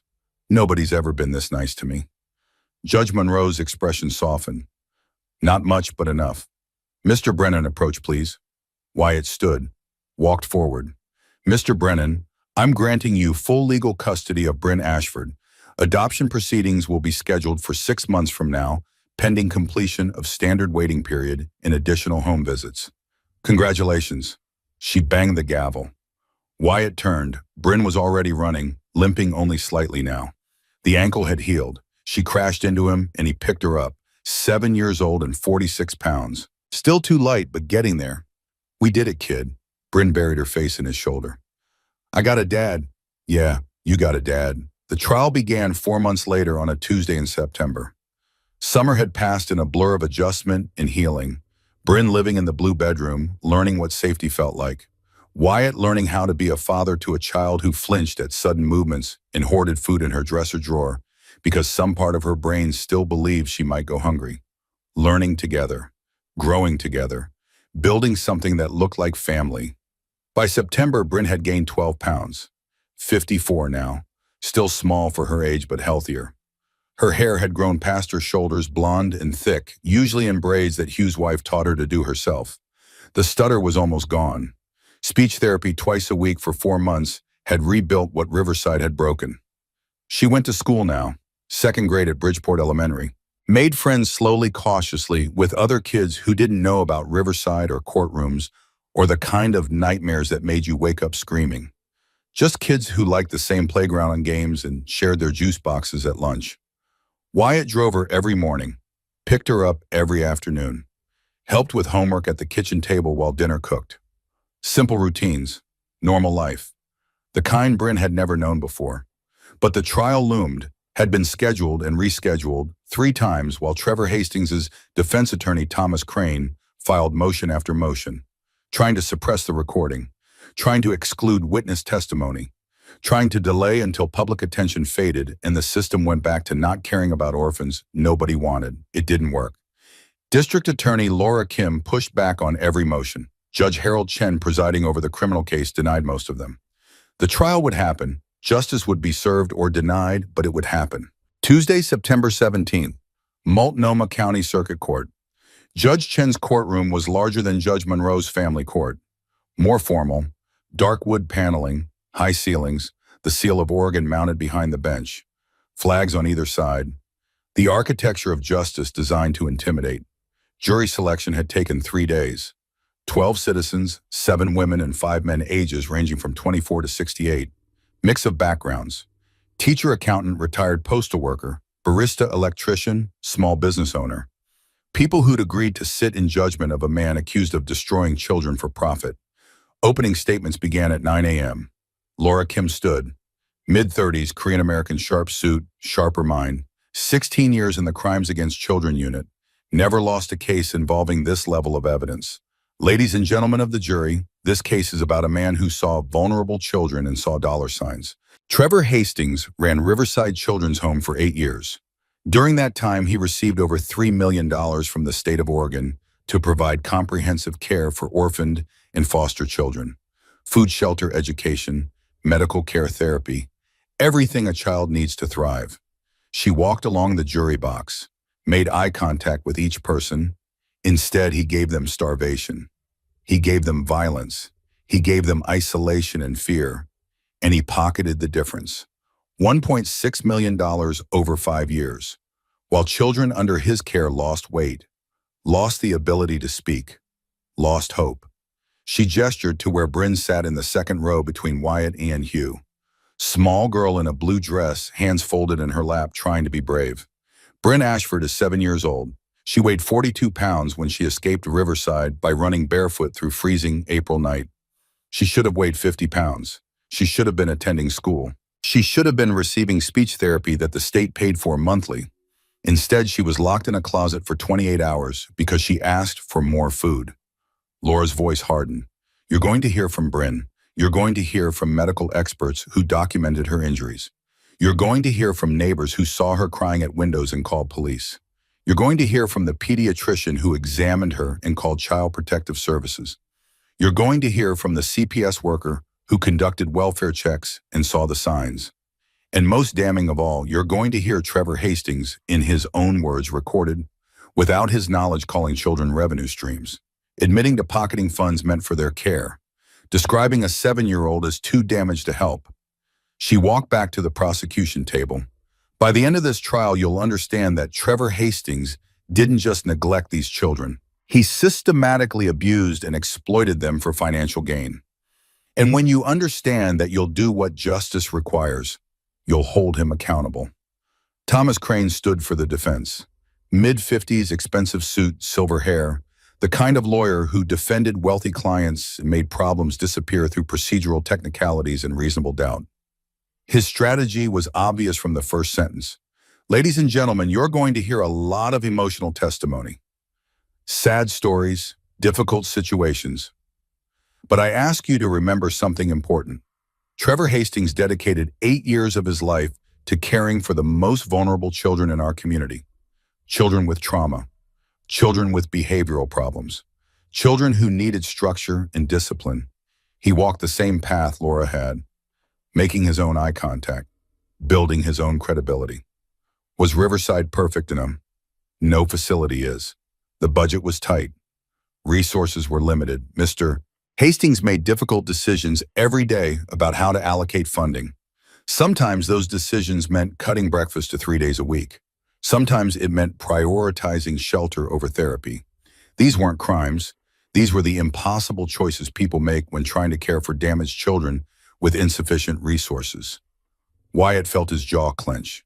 Damaged children, the same phrase Hastings had used on the recording. The prosecution will play you an audio recording of a private conversation taken without consent by a 7-year-old child who'd been coached by adults with an agenda. They'll present medical reports from doctors who examined one child on one day and made assumptions about systematic abuse based on a single data point. Crane gestured dismissively toward Bryn, but what they won't show you is context. The behavioral issues, the self-harm, the children who arrived at Riverside already traumatized and continued to struggle despite Mr. Hastings' best efforts. He returned to the defense table. My client is not a monster. He's a man who did his best in an impossible situation. And when you hear all the evidence, when you see the full picture, you'll find that the state has not proven beyond a reasonable doubt that Trevor Hastings committed any crime. The first witness was Dr. Nora Gallagher. She took the stand wearing professional attire. White coat left at the office, dark blouse and slacks, hair pulled back, every inch the medical professional. Laura walked her through credentials: nurse practitioner, 22 years experience, specialization in pediatrics, hundreds of examinations of abused children, then the examination report. Dr. Gallagher, you examined Bryn Ashford on April 29th of this year. Can you describe her condition? Nora opened the file she prepared 4 months ago. Bryn was severely malnourished. Weight 42 pounds when she should have been 48 to 52 for her age. Height 3 feet 9 inches small for age. Visible ribs, prominent hip bones, signs of chronic caloric deficit lasting months. What else did you observe? Multiple contusions in various stages of healing. Yellow-green bruise on left cheek, approximately 1 week old. Linear welts on posterior thighs consistent with being struck with rigid object. Pattern suggested wooden implement, approximately 1-inch diameter. Did Bryn tell you how she got these injuries? Yes. She stated that Director Hastings hit her with a wooden spoon kept on the kitchen wall. 5 strikes for asking for additional food at dinner. Objection. Hearsay. Judge Chen looked at Laura. Your honor statement made for purpose of medical diagnosis. Exception applies. Overruled. Continue. Laura showed photographs to the jury. Bryn's legs 2 days after escape. Yellow-green welts clearly visible. Measurable. Documented. Dr. Bobton. Gallagher, in your professional opinion, were these injuries consistent with abuse? Yes. The pattern, location, and stages of healing indicated repeated strikes with rigid object over a period of weeks or months. What about her feet? Multiple lacerations, some deep enough to require removal of embedded gravel, consistent with running barefoot on pavement for extended distance. Several miles at minimum. Her ankle grade 2 sprain, significant swelling, painful, would have made running extremely difficult. So Bryn ran for miles on a badly sprained ankle and bleeding feet. Yes. Why would a child do that? Objection. Calls for speculation. Sustained. Laura shifted. Dr. Gallagher, did you observe any other concerning signs? Speech delay. Bryn spoke at approximately 3-year-old level despite being 7. Severe stutter under stress. Mother's medical records indicated normal speech development until 6 months prior. What causes that kind of regression trauma? Chronic stress. Sometimes children stop speaking when they're punished for talking. The brain adapts. Language centers atrophy from disuse. The jury was taking notes? Good. Laura wanted them writing down every detail. Cross-examination was brief. Crane couldn't dispute medical facts, could only try to provide alternative explanations. Dr. Gallagher, couldn't these injuries have resulted from normal childhood activities? Falls, playground accidents. The welts were linear, parallel, uniform spacing. That's not consistent with falls. Couldn't the speech delay be developmental? Some children are late talkers, not when there's documented normal development followed by sudden regression. That indicates environmental cause, but you can't say with certainty what caused it. I can say with professional certainty that trauma causes this pattern. Whether that trauma came from Riverside or elsewhere, I cannot definitively state. But the timing correlates exactly with Bryn's placement at the facility. Crane sat down. Damage control at best. The prosecution called witnesses through the morning, building a case brick by brick, each person adding their piece to the wall of evidence. Mrs. Helen Crawford took the stand wearing the same navy pantsuit from the custody hearing. Hands shaking slightly. Guilt still eating at her 4 months later. Mrs. Crawford, you live next door to Riverside Children's Home? Yes, for 12 years. Did you ever observe anything concerning? Her voice broke. I saw Bryn at the window, so many times, pressed against the glass. Crying, I could see her from my kitchen. Just 30 feet away. What did you do? I called police. Twice. Told them a child appeared distressed. They came, looked around. Director Hastings showed them clean rooms, happy children, meal logs. They left. Did you do anything else? No. And I'll regret that for the rest of my life. I should have broken down that door. Should have called every day instead of twice. Should have made more noise. But I was scared of overstepping, scared of being wrong, scared of causing trouble. She looked directly at the jury. I was a coward, and Bryn suffered because people like me saw the signs and didn't do enough. Dr. Graham Sterling testified next, pediatrician who'd examined Bryn twice during her 6 months at Riverside. She got thinner each visit. First exam in November, she was 46 pounds, thin but acceptable. Second exam in February, 43 pounds. Concerning weight loss. I documented both visits, called Child Protective Services both times. What did CPS say? That Riverside was a licensed facility. That Director Hastings had explained she was a picky eater. Grief-related appetite loss after her mother's death. They said they'd monitor the situation. Did the situation improve? No. By April, when she escaped, she was 42 pounds. She lost 9 pounds in 6 months. That's severe malnutrition in a growing child. Officer Tim Barrett testified in full dress uniform. Portland Police Department, 8 years on patrol. We responded to Mrs. Crawford's calls in January and March. Both times Director Hastings gave us full facility tour, showed us meal preparation areas, sleeping quarters, activity rooms. Everything appeared in order. Did you speak with the children briefly? In groups, they seemed quiet but not distressed. Did you ask to see Bryn specifically? No. Mrs. Crawford had mentioned a blonde girl at the window, but we didn't request individual interviews. In retrospect, we should have. Why didn't you? He looked uncomfortable. Hastings was cooperative, professional, showed us documentation. The facility looked clean. We had other calls waiting. We made a judgment call. Wrong call, as it turned out. Lisa Monroe from Child Protective Services was the hardest testimony. She sat in the witness box looking like she'd aged 10 years and 4 months. Still employed by CPS but facing internal review. Career on the line. Laura was gentle with her. Lisa had volunteered to testify despite knowing it would hurt her professionally. Ms. Monroe, you conducted welfare checks at Riverside in December and February, yes. Response to reports from Dr. Sterling about weight loss and potential neglect. What did you observe? Children appeared thin. Facility was cold. Broken heater that Hastings said was being repaired. Limited food in pantry, but everything met minimum standards technically. Did you see Bryn? Yes. She was small, quiet, didn't make eye contact. But Hastings explained she had selective mutism from grief. Provided documentation from a therapist. Did you verify that therapist existed? Lisa's voice was barely audible. No, I accepted the documentation. I was carrying 43 active cases. I made the assessment that Riverside met standards and moved to more urgent situations. Do you regret that decision? Every single day. The courtroom broke for lunch. Wyatt took Bryn to a quiet room the prosecution had arranged, away from cameras and reporters in the weight of testimony. She ate a sandwich slowly, turkey and cheese, fruit, juice box, normal kid lunch that still felt precious because of how many times she'd gone without. You doing okay? Bryn nodded, but her hands shook slightly, holding the sandwich. I have to testify tomorrow. Yeah, I'm scared, I know. But remember what we practiced. Tell the truth, look at the jury. If you need a break, just say so. What if Mr. Crane is mean? Wyatt knelt beside her chair. He's going to try to make you doubt yourself. Try to make the jury doubt you. That's his job. But you've got something he can't fight. The truth. And you're brave enough to tell it. The afternoon brought the evidence. Declan Reed testifies about the audio recording, chain of custody, metadata verification, certification that the recording was authentic and unaltered. Then Laura played it for the jury. The courtroom fell silent. Hastings' voice filled the space. Smooth, professional.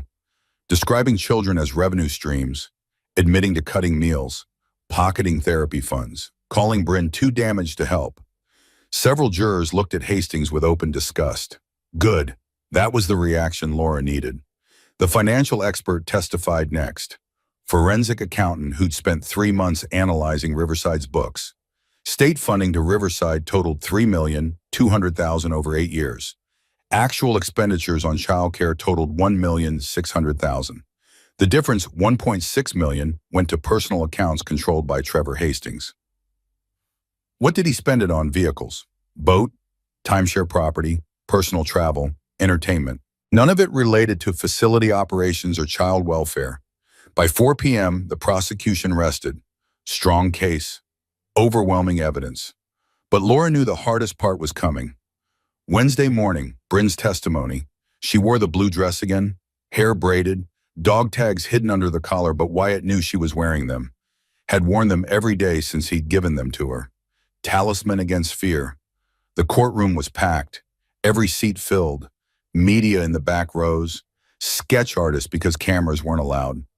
The weight of public attention focused on one small girl.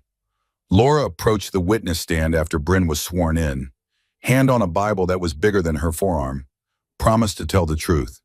Bryn, how old are you? 7. Almost 8. Where do you live? With my dad. Wyatt, how long have you lived with him? 5 months. Before that, where did you live? Riverside Children's Home. Laura kept her voice gentle, leading Bryn through the story step by step. How long she'd been there. 6 months. How she'd gotten there. After her mother died. What her days were like. Bryn's voice was small but steady. We woke up at 7. Breakfast was only Monday, Wednesday, Friday. Small bowls of oatmeal. Lunch was at noon. Sandwich and fruit. Dinner at 6, rice and beans mostly. Were you hungry? Yes, all the time. What happened if you asked for more food? Mr. Hastings got mad. He'd take the wooden spoon from the wall and hit our legs. Did he hit you? Yes, lots of times. Can you tell the jury about one time you remember 2 weeks before I ran away? I asked for more rice at dinner. He said I was ungrateful, took me to the kitchen, hit me 5 times on the back of my legs with the spoon, then locked me in the quiet room. What's the quiet room? A closet, really small, dark, no windows. He locks the door from outside. How long were you in there? I counted by singing ABCs. Sang it 112 times. That's 28 hours. Did you have food or water in there? No, bathroom. Bryn looked down, ashamed even now. No, that's not your fault, Bryn. You understand that, Enam. Why did you run away? Because I heard Mr. Hastings on the phone, talking about sending me away to a worse place. He said I was damaged, said nobody would want me, and I was scared. Where did you go? I ran. For a long time, my feet hurt, my ankle hurt, but I kept running until I found a house with a motorcycle. Because my mom said motorcycle people are good. They protect people. What happened when you found the motorcycle? I went into the garage. Fell asleep on it. When I woke up, Wyatt was there, and he helped me. Laura showed photographs. Bryn's legs with welts, her feet cut and bleeding. Medical documentation of malnutrition. The jury looked horrified. Good. Then it was Crane's turn. He stood slowly, adjusted his tie, approached the witness stand with a smile that was supposed to be reassuring but looked predatory. Hello, Bryn. I'm Mr. Crane. Bryn didn't respond, just watched him with wide eyes. Bryn, you said you heard Mr. Hastings on the phone. How did you hear that conversation? The air vent goes from my room to his office, and you recorded it without telling him. Yes. Do you know that's illegal? Recording someone without their permission. Bryn's hands started shaking. I didn't know. I just wanted someone to believe me. But you've made up stories before, haven't you? You told Mr. Brennan you had an imaginary friend, the motorcycle man, someone you made up. He was in my dreams, to help me feel better. So you imagined someone who would rescue you, someone who wasn't real. How do we know you didn't imagine the abuse? Bryn's eyes filled with tears. It wasn't imaginary. It happened. But you have trouble with reality sometimes, don't you? You talk to yourself. You have nightmares. You see things that aren't there. Objection, badgering, sustained, Mr. Crane rephrase. Crane softened his tone, became almost gentle, which was worse. Bryn, isn't it possible that you misunderstood what you heard, that Mr. Hastings was trying to help you and you misinterpreted it? No. He was mean. He hurt us. But you've been hurt before, haven't you? Your mother died. That must have been very painful. Maybe you're confused about who hurt you and when. I'm not confused. Crane walked to the defense table, picked up a file. According to these records, you were seeing a therapist before you went to Riverside. Dr. Patricia Mills. She diagnosed you with adjustment disorder and recommended ongoing therapy. Did that therapy continue at Riverside? Bryn shook her head. Why not? I don't know. Mr. Hastings says it's because you refused to participate.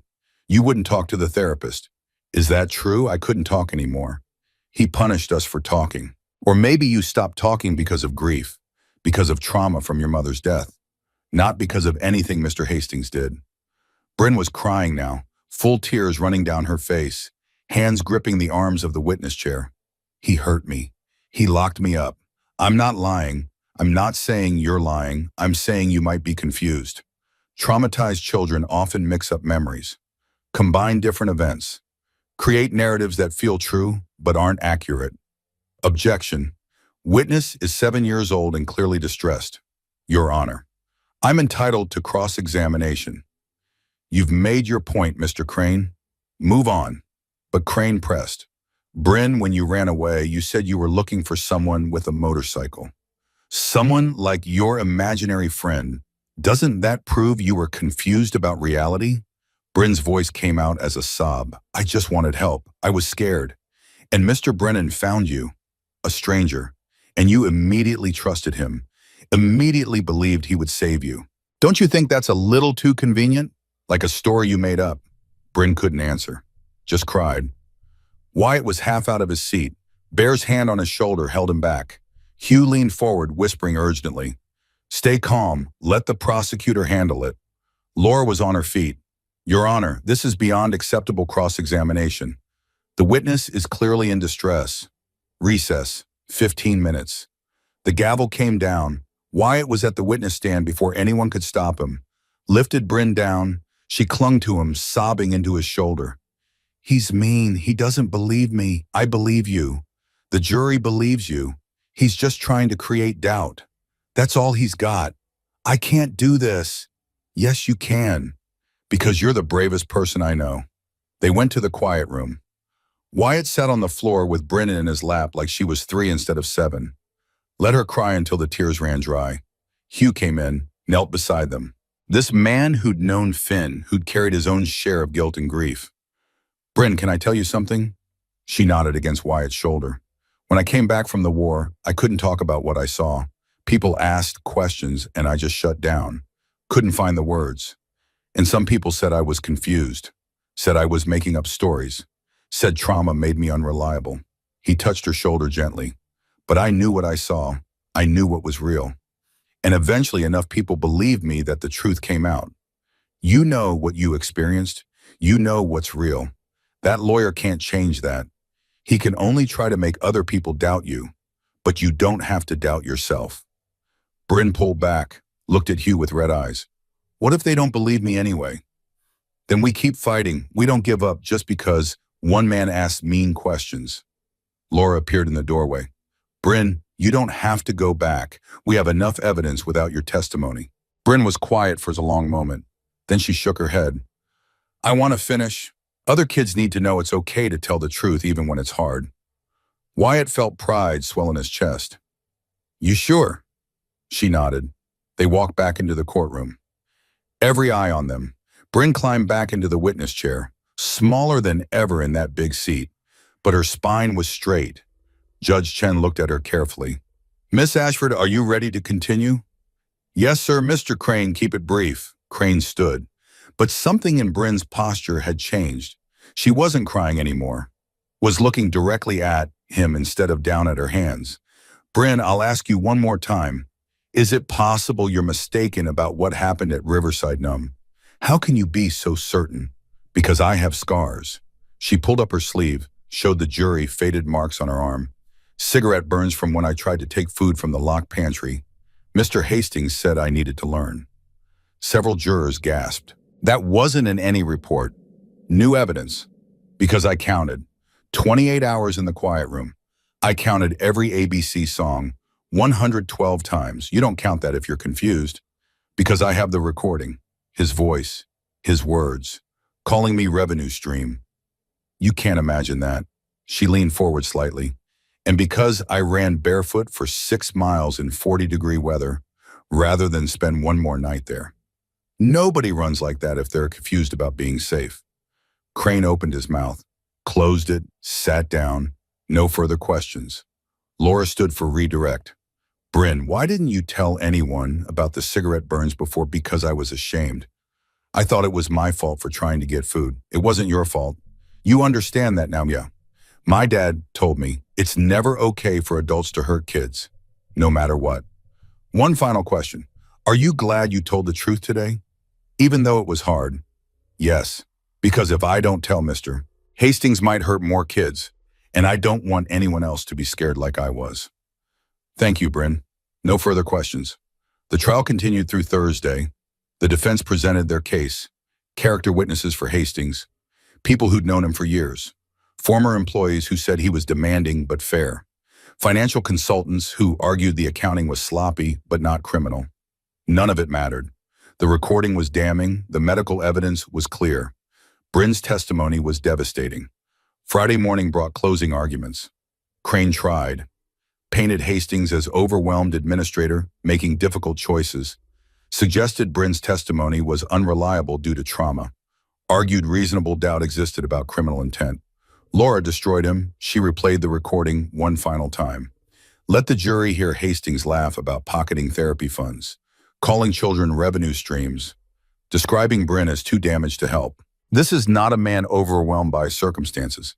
This is a man who saw vulnerable children and saw profit, who systematically starved, abused, and exploited them for 8 years, who caused immeasurable harm to dozens of children for $1.6 million. She walked along the jury box one final time. Bryn Ashford ran 6 miles on bleeding feet and a sprained ankle. 7 years old, 42 pounds, running through freezing night because staying was worse than anything she might face out there. Let that sink in. A child chose unknown danger over the care this man was paid to provide. She pointed at Hastings. He called her damaged. But she's not damaged. She's a survivor. She's brave and strong, and she saved herself. And now you have the power to make sure he never damages another child. Do what justice requires. Hold him accountable. The jury deliberated for 1 hour and 47 minutes. Guilty on all 18 counts. Felony child endangerment, 9 counts. Guilty. Felony neglect, 9 counts. Guilty. Embezzlement of state funds, guilty. Grand theft, guilty. Fraud, guilty. Hastings sat frozen as each verdict was read, face pale, hands shaking, the pleasant smile finally gone. Nothing left but fear. Sentencing came 3 weeks later. Same courtroom, same judge. But this time there was an additional charge. Melissa Hastings' body had been exhumed in August. Forensic analysis of bone marrow revealed traces of ethylene glycol, antifreeze, administered in small doses over several months, enough to cause symptoms mimicking pneumonia, enough to kill without obvious evidence. The medical examiner's report concluded homicide by poisoning. Additional charge filed first-degree murder. Judge Chen looked at Trevor Hastings standing before the bench. This man who'd hidden behind professional demeanor and pleasant smiles while destroying lives. Hastings, you have been convicted by a jury of your peers on 18 counts of child abuse, neglect, and financial fraud. Additionally, you face murder charges for the death of your wife, Melissa Hastings. For the child abuse and fraud convictions, I sentence you to 15 years in state prison with no possibility of parole for 10 years. You will pay full restitution to the state of Oregon in the amount of $1.6 million. You are permanently banned from working with children in any capacity. The murder trial will proceed separately. But Mr. Hastings, understand this. You will never leave prison. Whether you die there after 15 years or after life sentence for murder, you will spend your remaining days knowing that your crimes have been seen, that the children you harmed have been heard, that justice delayed but not denied has found you. Hastings was led away in handcuffs, didn't look at the courtroom, didn't look at Bryn, just kept his eyes forward as officers escorted him out. Bryn didn't cheer, didn't celebrate. She just cried quietly in Wyatt's arms. "What's wrong, kid?" "We won." Her voice was muffled against his shoulder. "I'm sad for Mrs. Hastings. She tried to save us, and he killed her." Wyatt held her tighter. "Yeah, that's worth crying about." 6 months later, on a Tuesday in March, they returned to Judge Monroe's courtroom for the final time. Adoption day. Bryn was 8 now, almost 58 pounds, healthy weight, growing, thriving. She'd been in therapy every week since the trial, working through trauma, learning coping skills. Still had nightmares sometimes, but less frequently. School was going well. 3rd grade now skipped ahead because she was catching up fast on everything Riverside had stolen from her. Had a best friend named Emma who knew nothing about courtrooms and trials, just knew Bryn was good at kickball and shared her crayons. The clubhouse had become second home. Bear's daughter, Michaela, was like a big sister. Hugh and his wife were grandparents in everything but name. The brothers were uncles. Dr. Gallagher was aunt, a whole extended family built from choice instead of blood. All 47 brothers came to the adoption hearing, plus wives, girlfriends, children. Mrs. Crawford, Dr. Sterling, Officer Barrett, Lisa Monroe, who'd left CPS to work for a nonprofit advocacy group fighting for children's rights. People who'd been part of Bryn's story. Judge Monroe smiled when she saw the packed courtroom. "Mr. Brennan, you certainly know how to fill a room." Wyatt stood with Bryn beside him. She wore a white dress Hugh's wife had made, hair in perfect braids, dog tags visible around her neck because this was a day to remember promises kept. "Your Honor, when family shows up, you make room." Judge Monroe reviewed the final adoption paperwork. 6 months of home visits, all positive. continued therapy for Bryn, ongoing support system. Everything in order. She looked at Bryn. Miss Ashford, do you understand what adoption means? Yes. It means Wyatt becomes my forever dad. Legal and everything. That's right. Do you want Wyatt to be your forever dad? Bryn reached into her dress pocket, pulled out the dog tags, the ones Wyatt had given her that first morning in his garage. 11 months ago, a lifetime ago. She held them out to Wyatt. You told me to hold these until you brought me home safe. You brought me home, like you promised. Wyatt took the tags, hands shaking, put them back around his own neck, where they'd lived for 18 years before Bryn. Yeah, kid, we're both home now. Judge Monroe's voice was thick with emotion. By the power vested in me by the state of Oregon, I hereby grant final adoption decree. Bryn Ashford is now legally Bryn Brennan. Congratulations to you both. The gavel came down. The courtroom erupted. 47 bikers on their feet applauding, some crying openly. Hugh was sobbing, Bear clapping so hard it echoed. Mrs. Crawford dabbing her eyes with a handkerchief. Bryn hugged Wyatt hard. I got a forever family. Yeah, you do. But the story didn't end there. Stories like this don't end, they ripple outward. 2 weeks after the adoption, Bryn came to Wyatt with an idea. Dad, we should help other kids, like the brothers helped me. What do you mean, like a phone number? Kids who are scared can call, and we'll help them. Wyatt looked at his daughter, 8 years old and thinking about other people's pain, wanting to turn her trauma into purpose. That's a good idea. Let's talk to Bear. They met at the clubhouse that Saturday. Bryn presented her plan to the full chapter. Standing on a chair so everyone could see her. No stutter, no fear, just determination. Kids are scared to tell adults about abuse because adults don't always believe them. But maybe they'd call a number if they knew someone would listen. Someone who wouldn't just say they'll look into it and then forget. Bear listened carefully. What would we call it? Bryn thought for a moment. Angels Watch. Because you're angels on motorcycles, and you watch out for people. The vote was unanimous. Angels Watch launched 1 month later. Simple system. Phone number distributed to schools, shelters, hospitals.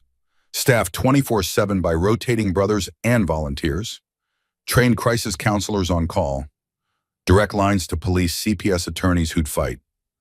First call came 3 weeks after launch. Bryn was at the clubhouse doing homework when the phone rang. She looked at Bear.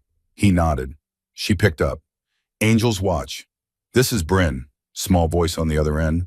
Girl. Maybe 9 or 10. Scared. Is this the place that helps kids? Yes. What's your name? The girl hesitated. Sloan. Hi, Sloan. I'm Bryn. I was where you are once. Tell me what's happening. 20 minutes later, Bear and 3 brothers were rolling to an address in Northeast Portland. Sloan McKenzie, 10 years old, foster placement gone wrong. Foster father drinking, getting violent. Sloan had seen the Angels Watch number on a flyer at school. She called. They came. Within 2 hours, Sloan was in emergency placement. CPS notified. Foster father under investigation. Within 3 months, Angels Watch had helped 14 children. Runaways, abuse victims, kids in situations where adults had failed them. Word spread. Foster kids telling other foster kids. School counselors keeping cards in their desk. Nurses at emergency rooms slipping phone numbers to children with suspicious injuries. The program expanded. Seattle chapters started their own version. Then Sacramento, Phoenix, Denver. Anywhere Hell's Angels had a presence, Angels Watch followed. Within a year, 37 cities across 11 states had active programs. Hundreds of kids helped. Dozens of abusers arrested. Systems forced to pay attention because motorcycle clubs made noise that couldn't be ignored. 1 year after Wyatt found Bryn in his garage, they rode together to a place neither had been in months. Pine Valley Children's Home. Abandoned now. Building condemned. Windows broken. Grass overgrown. The place where Finn had died 26 years ago. They parked at the fence. Wyatt helped Bryn off the bike. She'd been practicing riding on the back, getting comfortable with the noise and speed. Getting ready for the day, she'd be old enough to ride her own. They walked to the gate. Someone had placed flowers there over the years. Memorial to children who'd suffered, who'd died, who'd been forgotten by everyone except the people who loved them. Bryn held Wyatt's hand. Tell me about Finn. So Wyatt told her, all of it. Not the sanitized version, but the truth. How Finn had been 7 when their parents died. How Wyatt had been 18 too young for custody. How Finn had gone to Pine Valley because that's what the system did with orphans. How Wyatt had visited every week, seen his brother getting thinner, quieter, more afraid. How Wyatt had tried to get custody, been denied. How he'd tried to report abuse, been dismissed. How Finn had died from injuries sustained during punishment, locked in a closet for crying. Just like Bryn. Just like too many others. I couldn't save him. I was too young, too powerless. And I've carried that for 26 years. Bryn was quiet for a long time. Then she said something that broke him open in the best way. Finn's not sad anymore, Dad. He sent me to you, so you could save me, and so I could save you. Wyatt knelt beside his daughter, this brave, broken, healing girl who'd become his second chance. Yeah, kid, I think you're right. They stood there for a while. Then Bryn picked wildflowers from the overgrown grass, tied them with ribbon from her hair, placed them at the gate. Thank you for sending me your brother Finn. He's a good dad. The sun was setting when they rode home. Wyatt's Harley rumbling through Portland streets. Bryn pressed against his back, arms wrapped around his waist, dog tags clinking against his chest. Home was a blue bedroom with an open door, a kitchen table covered with homework, a living room full of brothers who showed up for movie nights, a garage with motorcycles and tools, and memories of a morning when everything changed. Home was a daughter who'd chosen him as much as he'd chosen her, who'd run through the cold, seeking safety, and found family instead. That night, Bryn came to Wyatt's room before bed. Something she did sometimes when the nightmares felt close. Dad, can I ask you something? Always. Do you still dream about Finn? Sometimes, but they're different now, less sad. He's happy in them. And he's with you. She climbed onto the bed beside him. Small in her pajamas, 8 years old and still learning that bedtime didn't mean being locked away. Tell me a story about when you were brave. So Wyatt told her about Iraq, about the times he'd been scared but did the right thing anyway, about the Marines who'd become brothers, about coming home and finding new brothers, about the day he opened his garage and found the bravest person he'd ever met sleeping on his motorcycle. I wasn't brave, I was just scared. Bravery is being scared and doing it anyway. You ran, you asked for help, you testified even when that lawyer was mean. You started Angel's Watch so other kids wouldn't be alone. That's brave. Bryn was quiet, thinking, are you glad I found you? Wyatt pulled her close. Every single day, she fell asleep there. Wyatt carried her back to the blue bedroom, tucked her in, made sure the nightlight was on and the door was open. He stood in the doorway watching her breathe. This child who'd saved his life by letting him save hers. This second chance he'd never expected and didn't deserve, but would spend every day trying to earn. His phone buzzed. Text from Bear. Another call just came in. Boy, 7 years old, Seattle. Needs help. Wyatt looked at Bryn sleeping peacefully. Thought about Finn. Thought about all the children still waiting for someone to listen. He texted back, I'll make some calls. Let's get him safe. Because that's what they did now. What they'd always do. Show up for kids nobody else wanted. Listen when others dismissed. Fight when the system failed. It wouldn't bring Finn back. Wouldn't erase 26 years of guilt. But it meant Finn's death had purpose. Meant Bryn's suffering had sparked something bigger than one rescue. Meant broken people could heal by helping others heal. Wyatt walked to his own bedroom. Lay down. For the first time in 26 years, he fell asleep without dreaming of failure. Instead, he dreamed of Bryn learning to ride her own motorcycle someday, of Angel's Watch growing to every state, of a world where children might they could call for help and someone would come see through. He dreamed of Finn standing beside Bryn, both of them smiling, both of them safe. And when he woke the next morning to sounds of his daughter making breakfast, attempting pancakes with more enthusiasm than skill, he thought this is what redemption looks like. Not erasing the past, not forgetting the ones you failed, but honoring them by making sure their story changes how you show up for everyone who comes after. Finn had sent him Bryn, not to replace him, not to erase guilt, but to prove that second chances exist. That healing is possible. That broken people who choose to love anyway can build something beautiful from their scars. Wyatt got up, walked to the kitchen, helped his daughter with the pancakes. They were lumpy and slightly burned, but they ate them anyway, laughing together. And somewhere, maybe Finn was smiling, because his brother had finally learned what Finn had always known, that love means showing up, that family is built by choice, that the motorcycle man from a scared child's dream can become real if someone is brave enough to answer the call. They'd saved each other, the Marine with too much guilt and the girl with too much courage. Built a family from ashes and second chances. Started a movement that would ripple across the country. And every time the Angels watch phone rang, every time a scared child found safety, every time the system was forced to listen, because people refused to look away, it was another small victory. Not just for Bryn, not just for Wyatt, but for Finn and Melissa and every child who'd suffered in silence. For every person who'd failed them and carried that weight. This was how you honored the dead, not by forgetting, but by making sure their stories mattered, by fighting so the next generation didn't have to suffer the same way. Wyatt looked at his daughter across the table, sticky with syrup, grinning despite the kitchen disaster. Best pancakes ever, kid. You're lying. But thanks, Dad. He smiled and meant it. For the first time in 26 years, the weight on his chest felt lighter. Not gone, never gone, but bearable. Because he finally understood what Bryn had told him at Finn's memorial. Finn hadn't sent her to be saved. He'd sent her so they could save each other. And they had.